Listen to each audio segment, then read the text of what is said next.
Então, o araticum é uma planta nativa da Mata Atlântica. Então nós temos o matrizeiro, né? Nós também como viveiro da Secretaria da Agricultura do Estado de São Paulo, nós temos os matrizeiros, fazemos a manutenção das matrizes do porte-enxerto de Atemoia, o que é difícil para o viverista particular. Então nós temos os matrizeiros, de onde são coletados os frutos de araticum, são retiradas as sementes secas também, e após o tratamento das sementes com substâncias desinfetantes, elas são semeadas em canteiros de areia. Essa areia foi desinfetada também, e agora as plântulas cresceram e o Evair está retirando as plântulas para transplantio nos saquinhos. Evair, explica para a turma qual o critério que você usa para selecionar, quais plântulas que você escolhe, qual que você joga fora, quais os defeitos, né? Isso é muito importante. É uma planta que eu arranco ela com essa espátula e vou fazendo uma seleção. Ela pode ser cortada no máximo 5, 6 centímetros para facilitar o transplante. E se tiver com algum fungo na raiz, eu descarto. Será que a gente acha algum para mostrar? Geralmente é raízes escuras, né? Isso, ó. Esse é um defeito. É um fungo, é um defeito. Praticamente acabou com ela, né? Isso. Esse é um descarte. É visível que as raízes, ó, são branquinhas, limpas, é sinal que não tem fungo. No caulezinho também às vezes aparece algum escurinho, né? Isso. Será que a gente faz o tratamento aqui, tem que tratar, né? Então aqui tem, mas às vezes aparece alguma coisa que é descartável. E ela só gosta dessa areia. Só nasce aqui na areia? Não, é o indicado aqui na areia, no caso. É que é mais fácil para desinfetar, né? Desinfetado com cloro. Transplantar mais de 1000 mudas, né, Ver? Dá uma média de mais de 1000 um pouco, né? Por dia. No viveiro, né? Para ir para ver quanto que vai custar uma muda. É com E trabalho. para vocês não reclamarem do preço das mudas. Não. Às vezes alguma mudinha com esses tecidos escuros, elas são constantemente descartadas, né? Então, tem que fazer uma seleção constante para não deixar as mudas doentes perto das boas. O ponto dela com 2 folhinhas já. Isso é mais fácil porque ela tem menos raiz. Aí muitas vezes não precisa nem cortar, né, velho? Isso. Porque se você deixa muito tempo aqui, a raiz começa a crescer muito, aí tem que cortar. E cortar já é ruim. Então se conseguir transplantar nesse pontinho, com 2 folhinhas, a gente chama até de orelha de onça, né? Então e tem um pegamento até melhor que uma mudinha maior. O ideal é que ela seja, se for preciso cortar, no máximo 5, 6 centímetros. É isso. Olha só o cuidado. Retirar e colocar numa caixa limpa e cobrir com pano úmido. Porque ela é uma planta bebê. Ela tem o tecido muito frágil e pode desidratar muito facilmente. Então ter todo o cuidado para não desidratar a muda. Às vezes é nesse ponto que o produtor peca, né? Porque nós também vendemos plântulas para os produtores, né? Que também é uma fase muito delicada, né? Alguns produtores não conseguem chegar a esse ponto. Então nós fornecemos plântulas para os produtores engordarem seus cavalos e fazerem suas enxertinhas. Lá mesmo. No caso, para transporte é mais fácil, na verdade. O ideal é que arranca no máximo 300 mudas, né? Para ela evitar de desidratar e plantar. Isso é importante, né? Não adianta você ficar a manhã inteira tirando plântula, enche essa caixinha, aí vai almoçar, então você vai tirar o que você vai enxertar, que você vai transplantar. E isso é o que você, em 300 plântulas, você enxerta em quanto tempo? Você enxerta não, você transplanta em quanto tempo? É verdade. Mais ou menos 2 horas, 2 horas e meia. Em 2 horas, 300 plântulas. Não, 2 horas ela fica ali hidratada, né? Aí depois ele vem, pega mais, vai plantar, né? Então, os cuidados que deve ter é uma ferramenta dessa aqui, ó. Que eu chamo chucho. O chucho. Quanto você pagou numa ferramenta dessa aí? Isso aqui é facilmente encontrado aqui na região. O que não pode deixar acontecer é plantar ela com a raiz torta, raiz pivotante. Eu coloco ela no buraquinho e depois eu puxo um pouquinho para evitar que as raízes fiquem tortas. E continuo apertando lateralmente, evitando de deixar esta parte branca exposta aqui no substrato. Ela deve ser plantada da mesma forma que estava lá na areia. Mesma profundidade. Mesma profundidade. Puxou. Puxou. Olha lá, evitando de deixar essa partinha branca. Procurar plantar bem no centro da embalagem.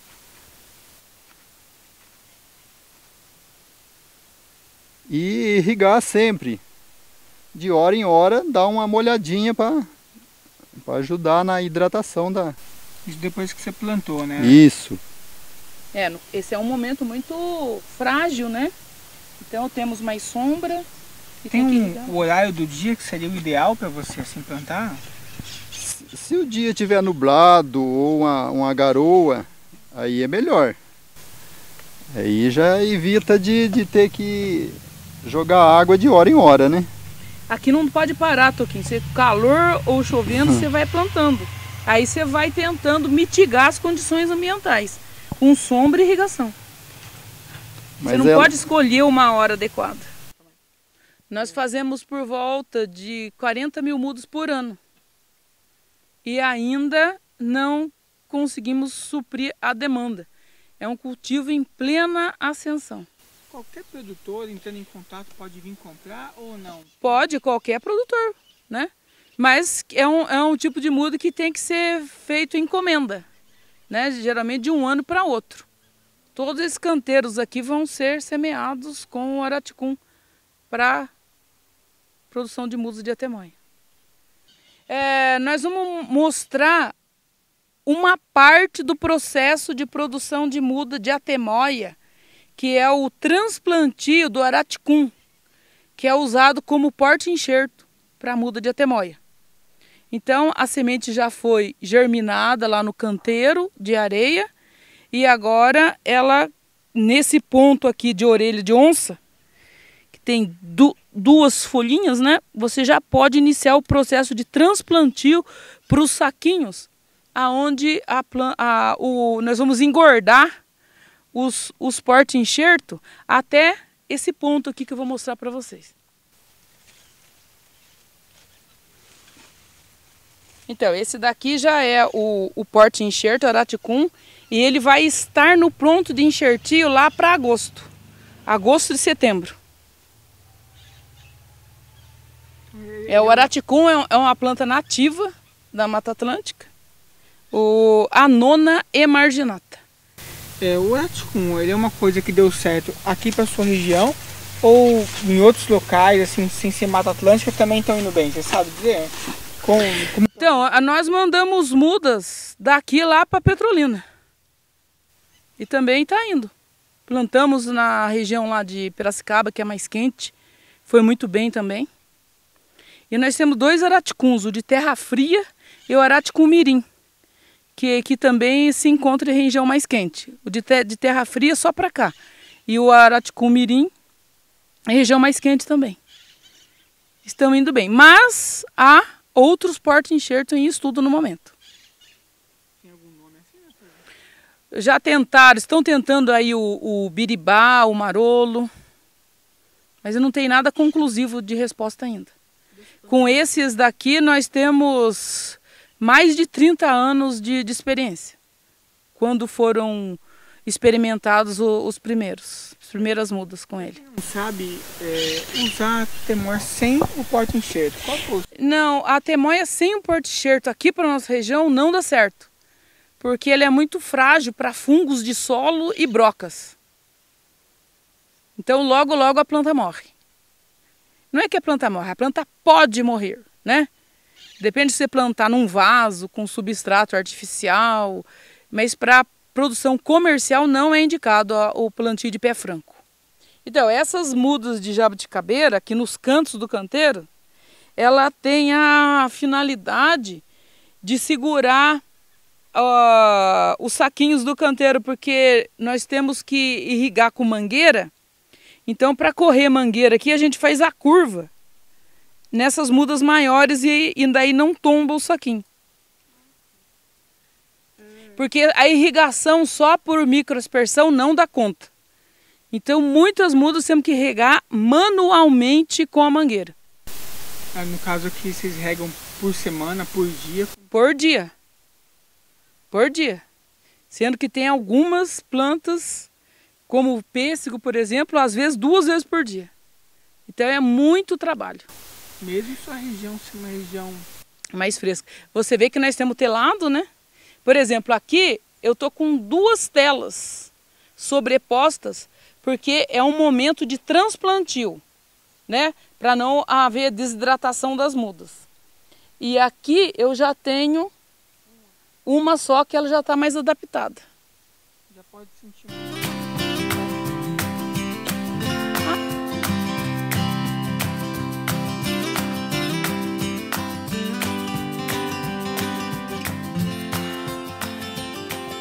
Aqui estamos no Núcleo de Produção de Mudas, uma unidade da Secretaria da Agricultura do Estado de São Paulo.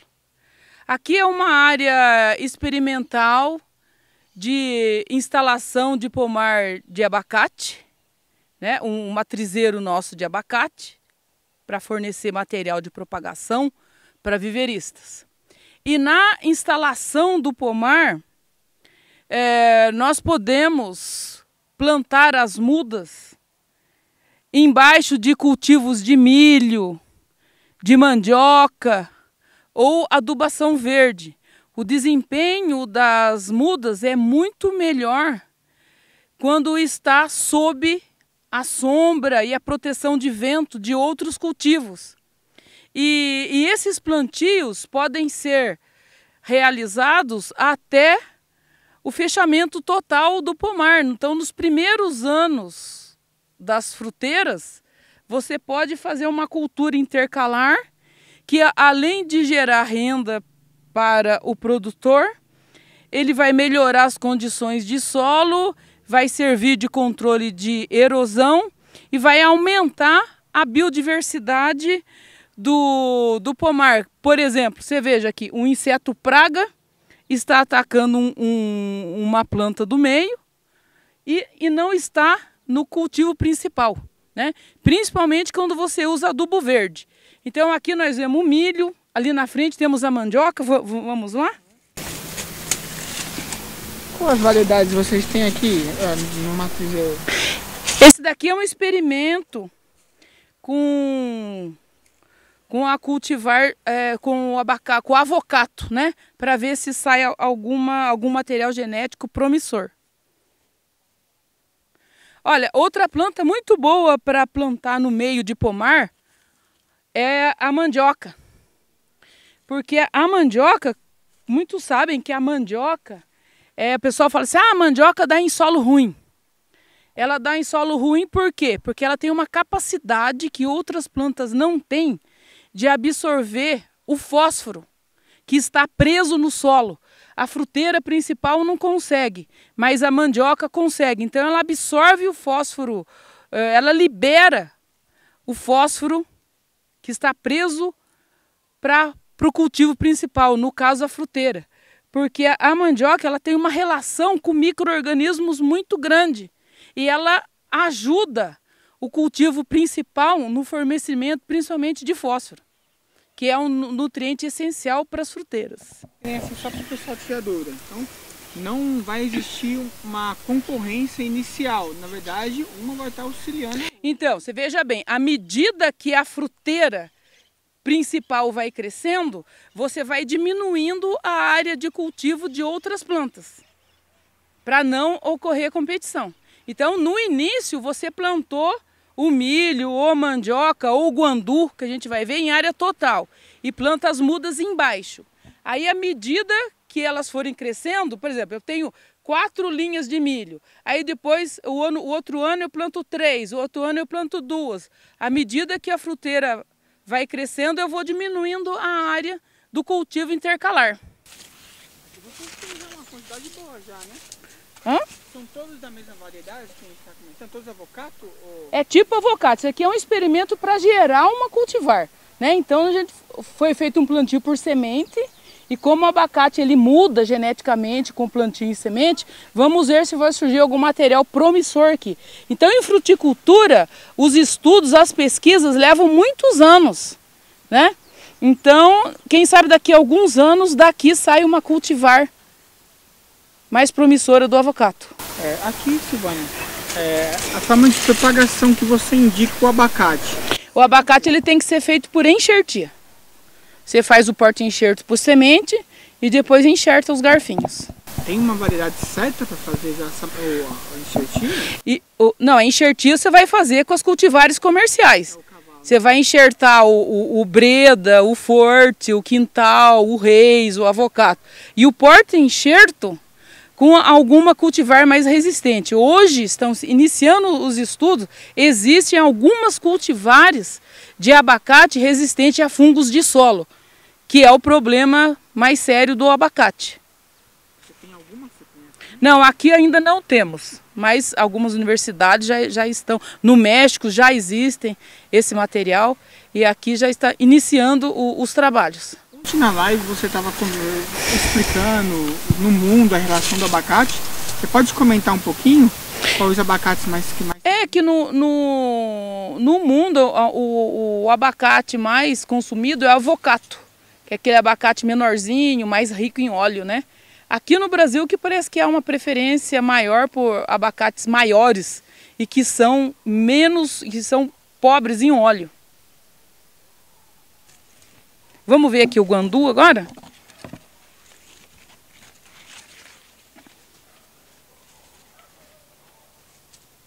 Então, esse daqui é outra planta que é utilizada, é um adubo verde, né, o feijão guandu.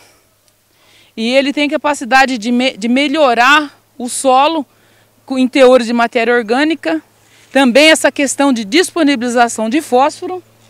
E, além de tudo, ele fornece nitrogênio, porque ele é uma leguminosa. Ele vai... Aqui vocês colocaram ele numa linha bem extensa aqui, né? É. Bem densado mesmo. Isso, geralmente os adubo verde você planta bem pertinho um do outro, né? Aqui esse aqui já está formando semente, ó. Aí a própria semente você já pode usar. Quando vai chegar o tempo, que nem no caso aqui do guandu, que você vai retirá-lo, por exemplo? Você pode fazer, tem que ver muito tipo de solo, né? O objetivo da adubação verde. Se fosse uma uva, por exemplo, eu já tinha que ter retirado, cortado ele, porque ele é muito alto, vai competir por luz.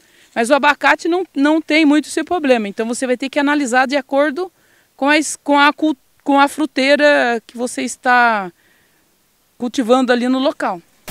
Aqui, Silvana, falando do abacate, tem alguma poda de formação que você pode indicar de cara? Sim, esse é um assunto bem extenso, né? Mas o abacate, você vai abrindo ele, né? Você vai abrindo. Você vê, olha aqui, esse aqui já foi podado, né? Vê que está cortado ali do meio, né? E ele, se você deixar, ele cresce de pé. Esse aqui está sendo podado, né? Então, aqui você vai tirando a geminha principal para ele emitir broto lateral. Então ele sempre vai abrindo. Então você vem aqui e corta a pontinha dele. Aí ele vai abrindo, né? Deixa eu só pegar aqui detalhado, peraí. Só apertar aqui. Pode mostrar, sim. Então, você corta, tira a gema principal, né? Essa de, para ela emitir brotação lateral. Forçar ela a não crescer. Não crescer para cima, porque o abacate ele tem um crescimento de pé. Então você vai tirando as pontinhas das pernadas para ela ir abrindo. Aí, uma linha de mandioca aqui. Então você vai ter o produto e ainda vai ocorrer uma melhoria do solo. Aí aqui você está pensando nas duas coisas, né? No produto futuramente, mas no solo agora já. O pensamento maior é no solo e no cultivo principal. Se você conseguir colher alguma coisa, ótimo. Silvana, tem alguma praga de imediato que você conhece que seria um problema para o abacateiro?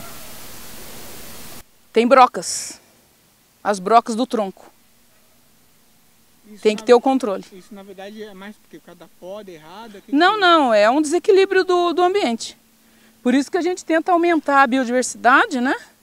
Plantar algumas... Agora ele não está com flor, mas quando eles estão com flor, aumenta os insetos predadores no ambiente. Colocar galinhas, principalmente galinha da Angola, ajuda bastante também. Ela gosta bem de comer insetos.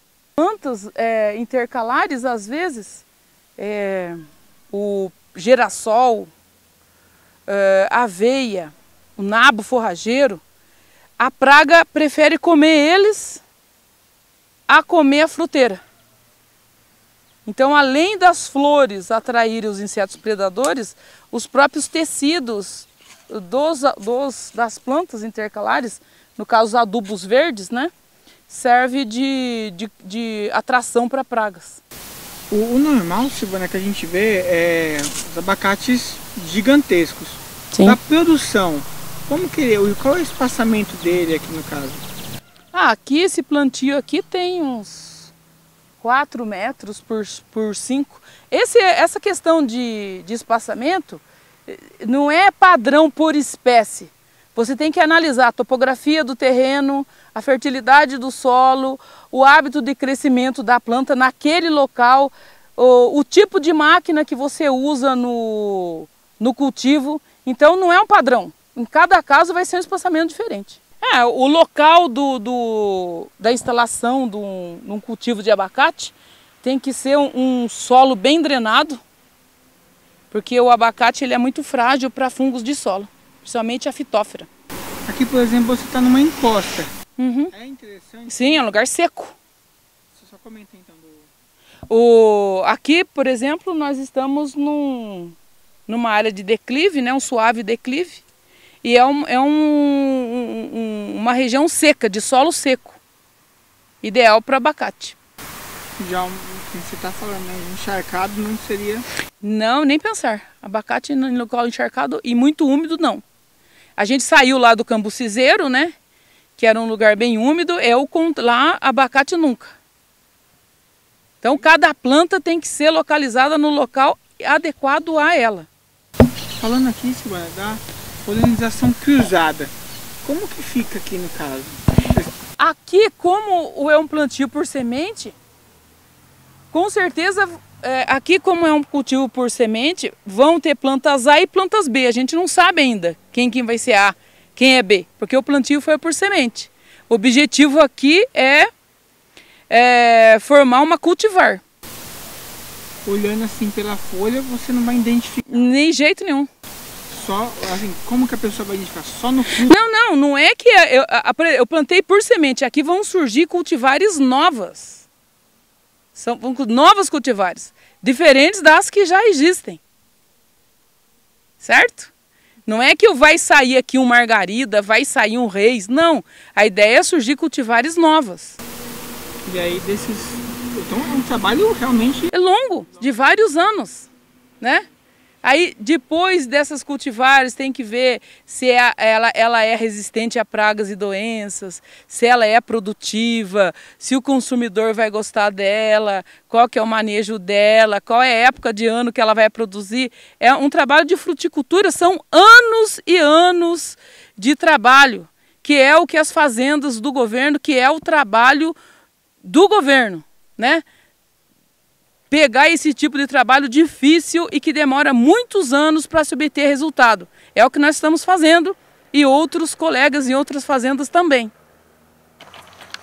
Então, pessoal, a gente está aqui acompanhando, né? Agradecer a dona Silvana, mas comentar também que esse trabalho é um trabalho muito significativo e a longo prazo. Hoje, pode ser que muita gente não entenda, mas isso aqui são as espécies que vão servir para muitos produtores aí, para gerações, vão estar saindo daqui. Então, e se a gente não faz esse trabalho, ele não é sentido imediatamente, mas ele vai ser muito sentido, a sociedade vai sentir a médio e a longo prazo. A sociedade vai pagar muito caro se nós não fizermos esse trabalho. Imagina que se tem um ataque de doença, alguma coisa nos cultivares atuais, e você não tem nenhum para repor, um resistente, não descobre nenhum. Olha o tempo que vai ser perdido. Você vai ficar dependente de outros países e de outras empresas, vão ter que pagar royalty para outras empresas, outros países, porque nós não fizemos a lição de casa. Mas nós estamos tentando. Parabéns mesmo. Vamos lá. Esse lá vem aqui. Olha, então aqui nós estamos no nosso matrizeiro do palmito Jussara, onde nós realizamos as observações. Temos até algum material genético que é mais resistente a sol, porque o palmito Jussara usualmente é cultivado à sombra, né? E hoje nós observamos até algum material mais resistente a sol. Então, hoje o palmito Jussara é uma opção para pequenos produtores que podem usar os frutos, né? Ali os frutinhos estão verdes, mas logo logo já estarão pretinhos. E com os frutos se faz uma polpa muito, mas muito semelhante à polpa do açaí, que é muito consumida aí pela população. A polpa do Jussara, inclusive, é mais suave e tem teores muito interessantes de ferro e até maiores que a polpa do açaí. Hoje, por exemplo, em Ubatuba, é utilizada a polpa do açaí na merenda escolar. E tem um sorvete muito apreciado pelos turistas lá no litoral, do Jussara com cambuci. Né? Então eu peguei a textura do Jussara com a acidez e o aroma do cambuci e dá um sorvete maravilhoso, né? E então nós temos aí uma planta nativa da Mata Atlântica, rústica, né? Então não há necessidade de você explorar o Jussara para cortar o palmito, né? Inclusive o Jussara é protegido por lei. Você não precisa cortar o Jussara para ganhar dinheiro, para utilizar o palmito. Você pode cultivar o Jussara para colher os frutos e para a produção de polpa. Silvana, e que é a multiplicação dele, como que seria? Por semente. Só falar. A multiplicação da palmeira Jussara é feita por semente. Para produzir assim quantos anos mais ou menos? Para a produção de frutos aqui na região mais fria, por volta de 7 anos, 6, 7 anos, alguns materiais, a maioria dos materiais já começa a emitir o pendão floral. Temos aí observado algum material genético com produção mais precoce. Então nós estamos trabalhando nisso há vários anos, né? Temos esses matrizeiros e estamos observando para ver as melhores características para poder passar para os produtores os melhores materiais genéticos. O plantio, no caso, que nem aqui eu acho uma área mais seca, né, no caso. O que seria o plantio dele? Um pouquinho, ele é adaptado, né, até a região um pouco mais úmida, mas na maioria dos casos um pouco mais seca mesmo. E a maioria dos materiais genéticos, você tem que plantá-los sob outra árvore ou outro cultivo.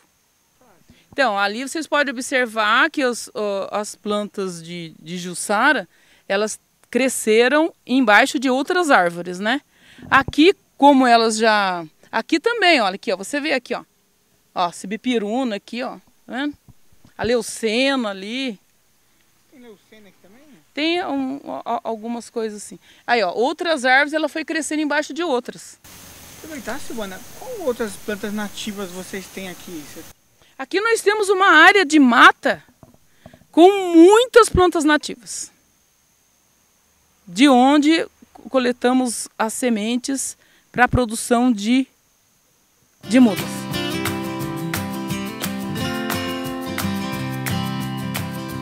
Bom, estamos aqui no Núcleo de Produção de Mudas, uma unidade da Secretaria da Agricultura do Estado de São Paulo, para mostrar o desenvolvimento de tecnologia para tipos de mudas de videira, que é uma demanda muito grande que está ocorrendo na região. Então nós estamos trabalhando para produção de um tipo de muda de raiz nua, o que vai facilitar o transporte dessas mudas e diminuir o custo das mudas.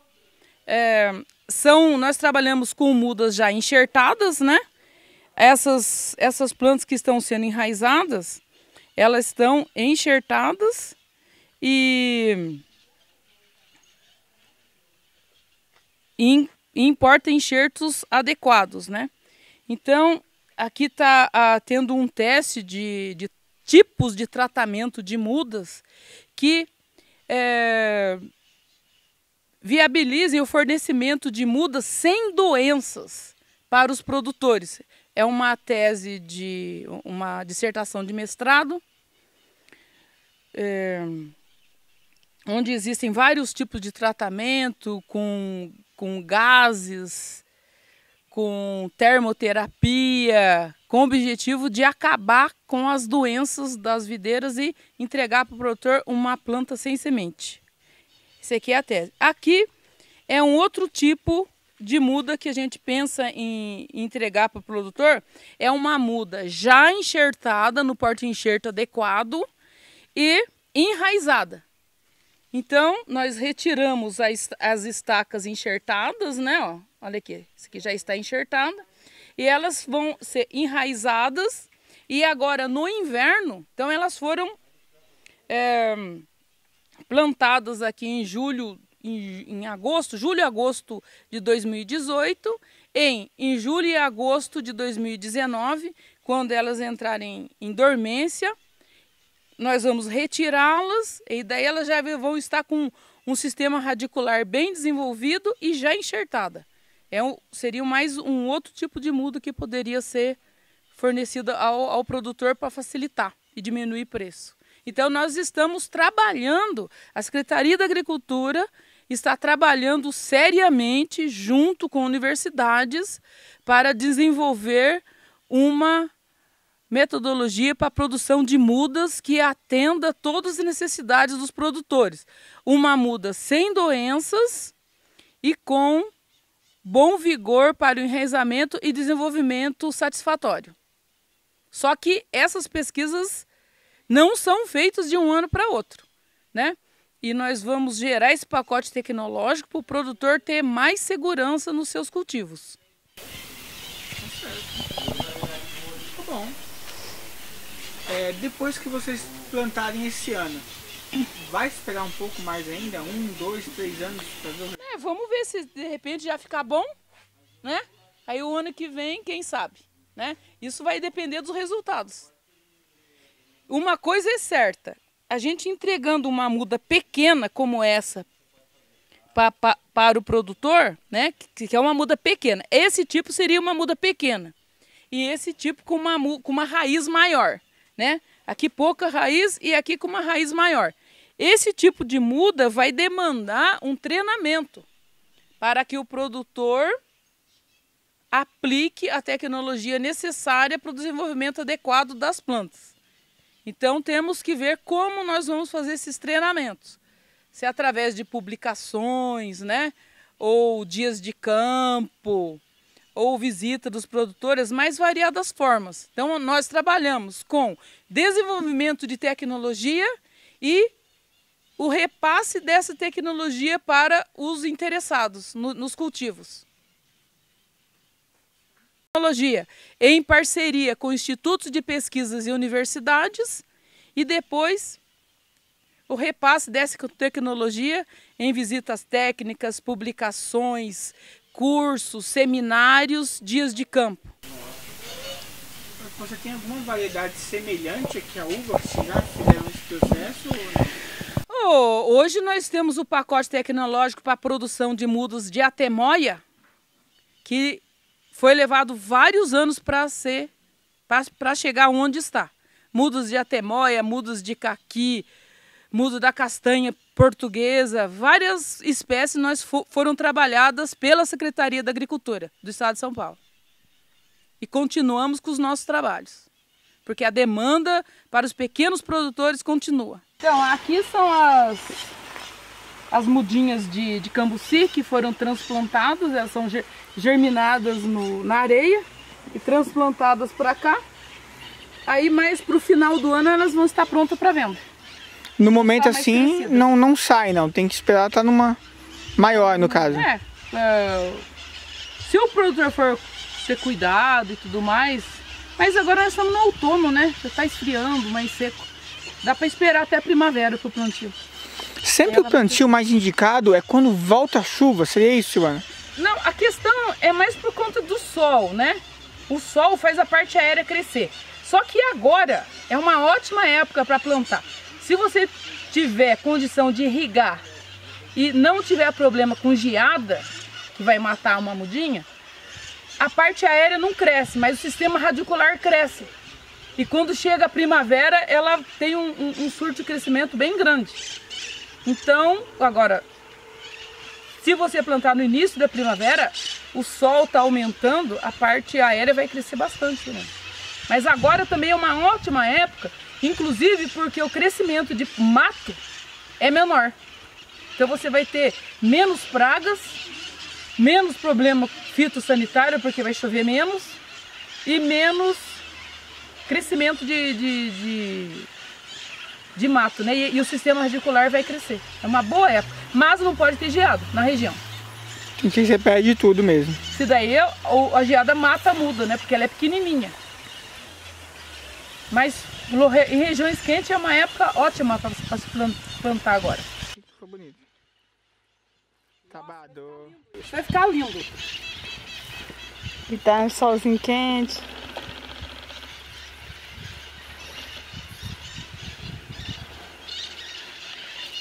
Pegar, ó, ali sim é exemplo, hein? Diretor, olha. É, aí sim é. Cara, temos que encher 40 mil até junho, cara.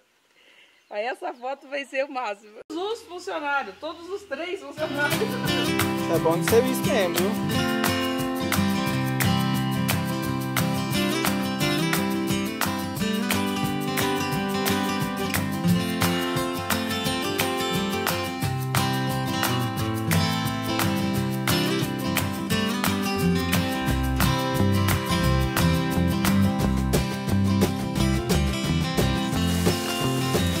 Então, esse daqui é o... Aqui nós estamos no Núcleo de Produção de Mudas, uma unidade da Secretaria da Agricultura do Estado de São Paulo. E temos aqui ao lado do matrizeiro do caqui, essas plantas de jaracatiá, que é uma espécie que estava quase em extinção. Vocês repetem, Jaracatiá. Ela é da família do mamão.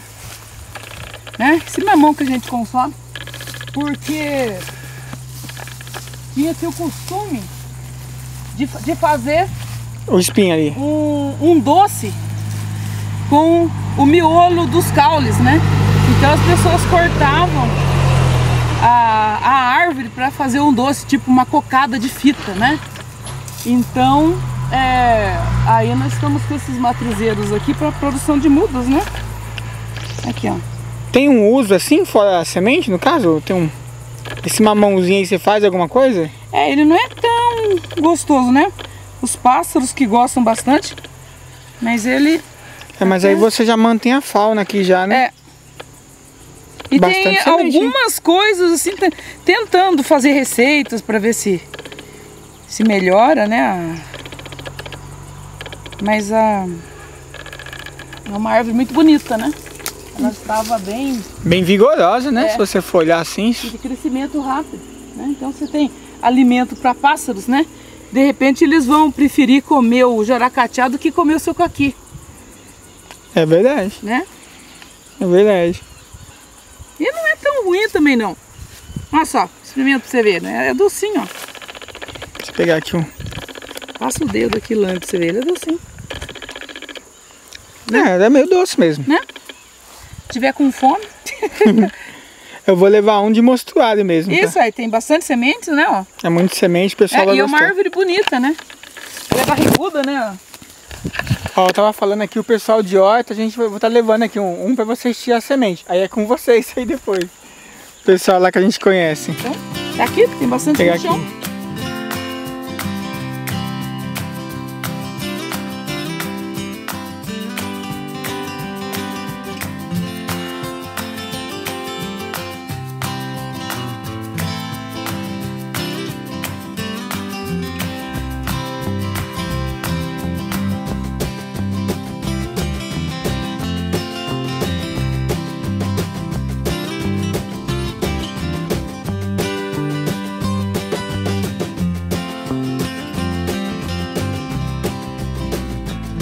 Estamos em uma unidade da Secretaria da Agricultura do Estado de São Paulo, no núcleo de produção de mudas em São Bento do Sapucaí. Vamos visitar agora as matrizes de cambucizeiro, uma planta nativa da Mata Atlântica e que tem sido muito procurada pelos produtores e consumidores por conta dos seus deliciosos e nutritivos frutos. Olha a altura do lençol freático, né? Uma área de várzea, bem úmida a área. E nós temos aqui um cultivo de cambuci, que está se adaptando muito bem. E já tivemos também época de seca, que ele aguentou. Tivemos aqui em várzea, geralmente região fria, quando geada forte, o cambuci aguentou também. Então a gente está chamando o cambuci o nativo, rústico e versátil. Versátil porque dá para fazer bastante pratos com cambuci, né? Bastante coisa. E ele é muito rústico mesmo. Então olha só a altura do lençol freático. Pode falar que é quase um brejo aqui, na verdade. É. Quando chove ela fica assim. Já chegou a ficar uns 5 dias com 60 centímetros de água no caule da planta, né? Então ela se adaptou muito bem. Uma coisa que eu tô percebendo é que ela tá bem adensada, na verdade. Ela cresceu. Cresceu, mas sombreada. Pé a pé, ó. Você tem aqui uns 5 metros, 5, 6 metros. É, ó. O que você pode comentar, Silvana, dela, pra gente começar a falar assim de plantio, de cuidado, que vocês perceberam? Bom, então vocês viram que é uma planta bem rústica. Na natureza, você vai ver o cambucizeiro como plantas compridas, buscando sol e com poucos frutos. Quando você põe num ambiente mais aberto de pomar, planta com espaçamentos maiores, né, por volta de 5 metros entre plantas, e confere alguns tratos, você pode produzir até mais de 100 quilos de frutas por planta. É uma planta bem produtiva e que, adaptada ao ambiente, é uma planta da Mata Atlântica, né? E por conta disso ela já tem estratégias de absorção de nutrientes e adaptação aos micro-organismos locais. Então se tem o mínimo de problemas com pragas e doenças com ela. E hoje, por conta aí dos nossos chefes, né, que desenvolveram várias receitas com o cambuci, nós temos uma procura muito grande por esse fruto, né? Existe até a rota do cambuci em São Paulo. Paranapiacaba. E os produtores conseguem ótimos preços com esses frutos, né? E aqui nesse local, como eu já disse, é um local de várzea. Olha só, então até agora se colhe os cambucis que caem no chão. Mas nós observamos que você pode colher os cambucis na árvore, porque quando ele cai no chão, muitos animais comem, porque ele é planta, é fruta predileta de vários animais silvestres. Então você pode colher o cambuci da planta antes que ele caia no chão, assim que ele perder o brilho, né?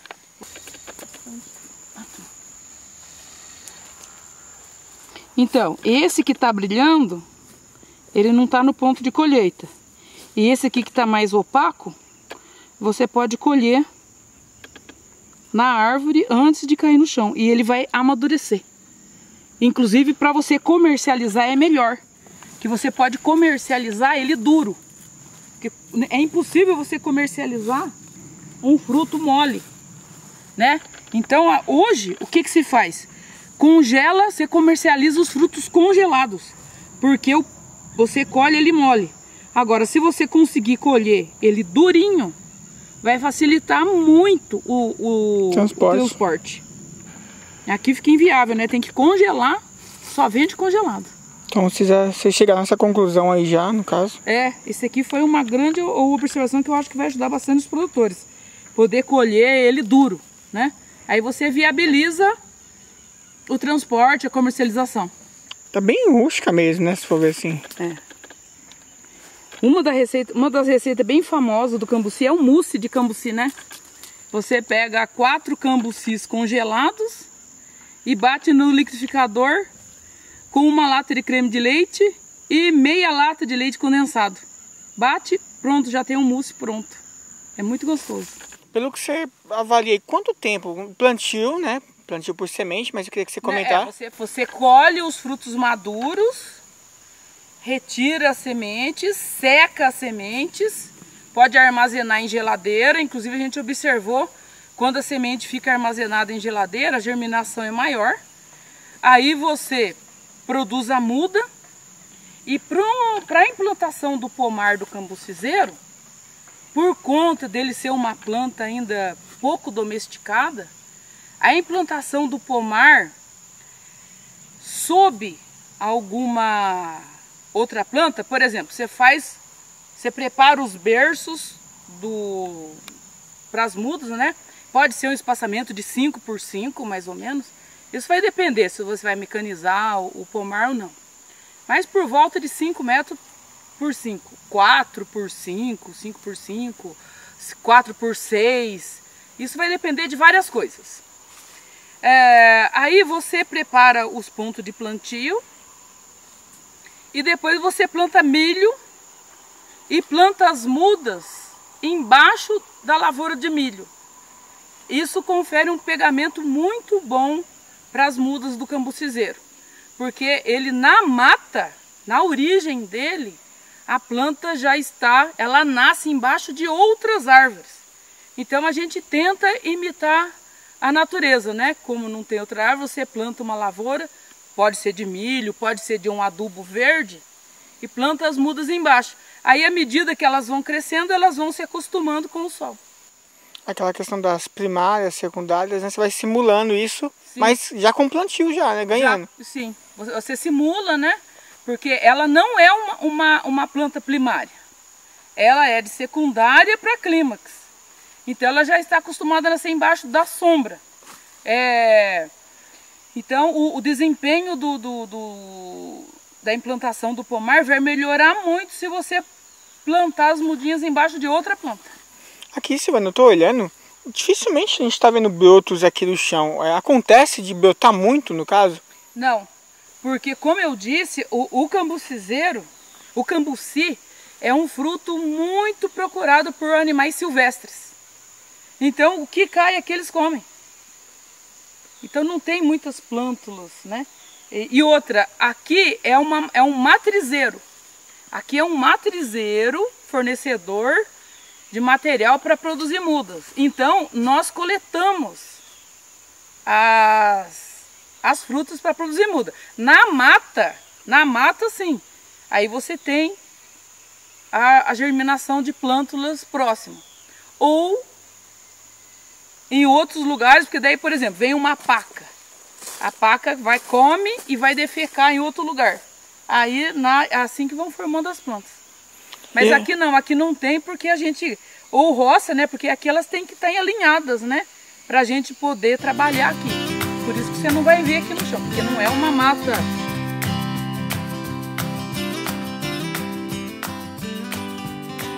Outra coisa também, o que a gente quer ver, ó, vou mostrar uma coisa pra vocês. Você pode dar uma chacoalhada? Uma leve chacoalhada. É que eu não tenho força. Ó, cai. Tá vendo? Com essa leve chacoalhada, você já derruba os que estão no ponto. Derrubou mesmo. Você viu que não foi quase nada de força, né, que eu pus, né? Você já tava no ponto, né, já. Então, daí você já pega os limpinhos. Porque se fica no chão de um dia para outro, aí vem muito bicho e pica, mas come, né? Rato adora isso. O grande problema nosso lá no viveiro, para a produção de muda de cambuci, é roedores. Nós tivemos que fazer um quartel-general no canteiro de germinação contra ratos. Se tiver lá, a gente mostra. Silvana, aqui você comentou que ela é bem rústica. Olhando essas outras, você tem alguma preocupação com uma poda de formação, alguma coisa nesse sentido? O que a gente está começando a ter algumas ideias é fazer um tipo de poda como se faz na goiaba, para produzir cambuci o ano inteiro. Uma poda contínua, no caso? Ou em talhões, por exemplo, tem um talhão para produzir numa época, porque a gente nota que a flor é produzida no broto. Então, se eu forçar a brotação, talvez eu aumente o período de colheita do cambuci, que normalmente vai de março até maio, né? E então mas isso é estudo ainda. Estamos aí em parceria com a Exalc, com a UFLA, com a Unesp, desenvolvendo alguns mestrados, teses de doutorado para chegar a essa tecnologia. Um dia a gente chega.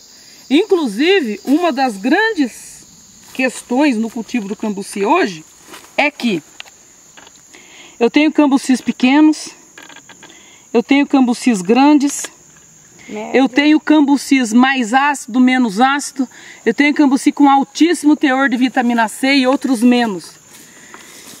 Então, por exemplo, não, eu quero um cambuci grande, né? Eu quero um cambuci grandão. Aí eu pego a semente dele e a semente dele muda. A plântula que vai sair da semente, ela muda muito, porque ocorre uma segregação genética muito grande no cambucizeiro. O ideal era você fazer uma propagação assexuada, por estaquia, ou por enxertia, ou por alporquia. Então a Exalc da USP, em parceria conosco, está desenvolvendo técnicas para propagação assexuada do cambucizeiro, com o objetivo de manter as características genéticas, né? Então, se essa planta produz um fruto grande, e isso interessa para o produtor, eu vou fazer ou enxertia, ou alporquia, ou estaquia.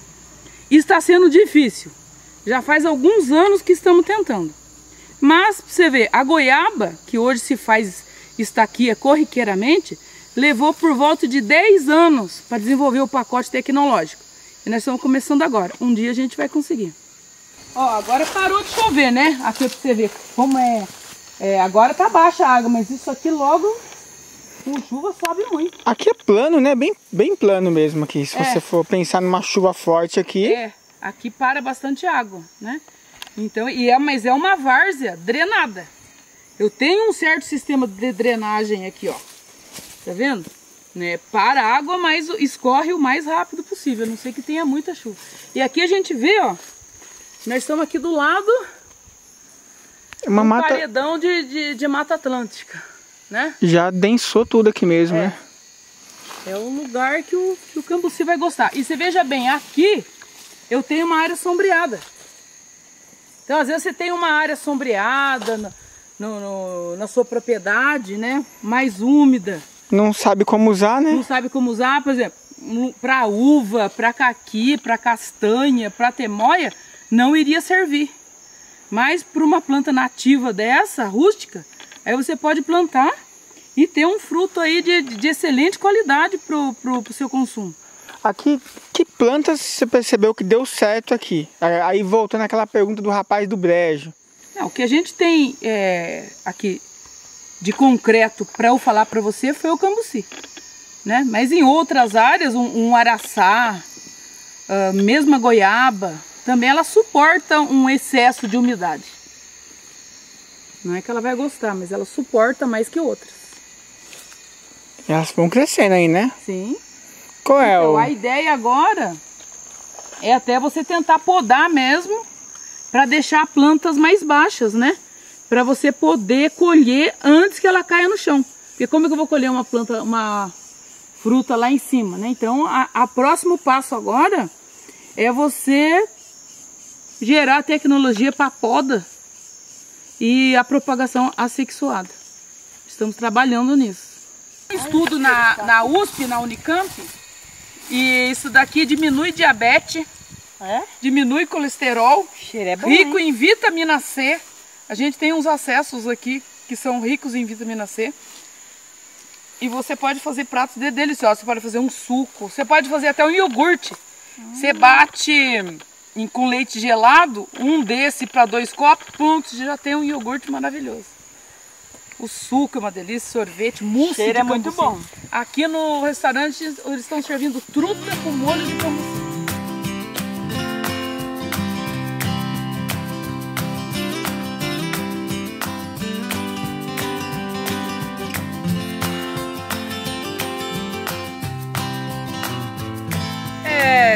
Se tiverem grupos de produtores e interessados em aprender a produzir mudas de cambuci e outros tipos de árvores nativas, né? Ou mesmo exóticas, posso só formar grupos e marcar com antecedência para a gente ter um dia de visita, né? A gente recebe produtores para instrução técnica. Aqui, por exemplo, as nativas que a gente tem aqui é o cambuci, né? Aqui a gente trabalha com o cambuci, com a pitanga, com a uvaia, com a araçá, com a goiaba.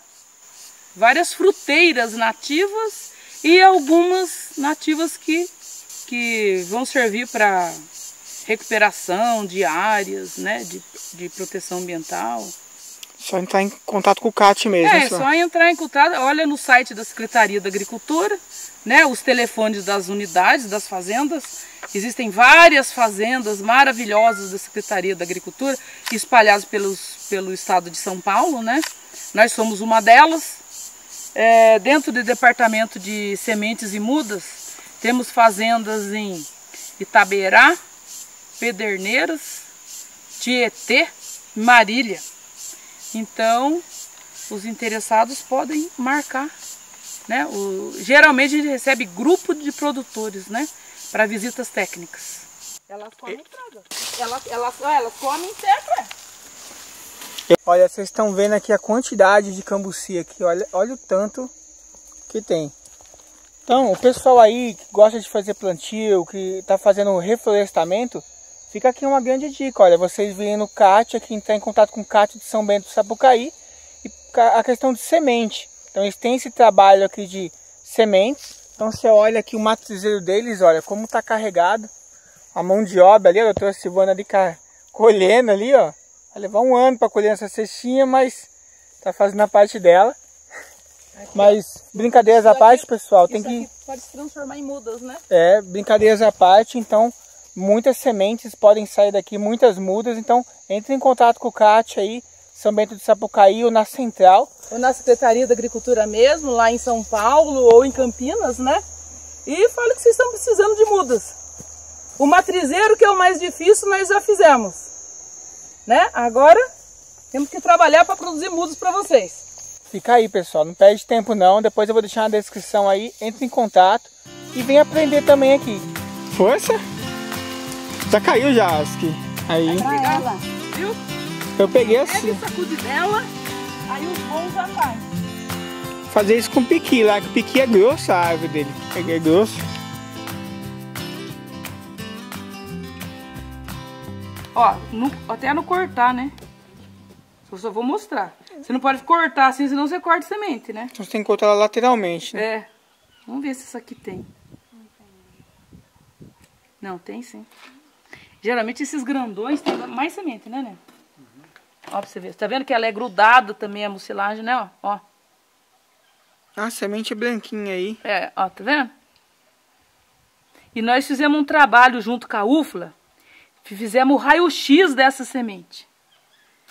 Só 50% delas tem embrião. Pelas análises estatísticas lá da pesquisa. Às vezes tem semente e não tem muita semente. E olha só como ela é colada também. Você põe um negócio desse aqui, não germina. Mas daí tem gente que fala, que não germina sim. Eu peguei o fruto lá e joguei no canto e nasceu um monte de muda. Mas de qual a porcentagem de germinação, né? Aqui no viveiro a gente tem que ter uma alta porcentagem de germinação. Por isso que a gente faz os tratamentos de semente. Aí você vai fazer o mesmo tratamento do caqui. É parecido. Você deixa ele fermentando, depois ele sai. O cambuci também, quantos dias, né? Mesma coisa ou mais? O cambuci pode deixar uns 3 dias. Qual que o cambuci é mais ácido, né? Ele vai fermentar menos que o caqui. É. Qual que seria a época aqui do cambuci para vocês? Agora com a colheita, né? A gente vai retirar a semente agora mesmo. Entre final de março para abril mesmo. É que eles estão trabalhando com o caqui agora. Aí dando uma folga do caqui já começa com isso aqui, né? No caso, por exemplo, é só despolpar ela assim, tirar a semente, deixar de molho, né? E depois fazer o mesmo processo do caqui. E aí o cambuci vocês comem ele aqui, in natura ou não? O cambuci você vai usar para preparar receitas, né? Você só vai dar pinga do cambuci. E olha só, ela tem pouquíssima semente, né?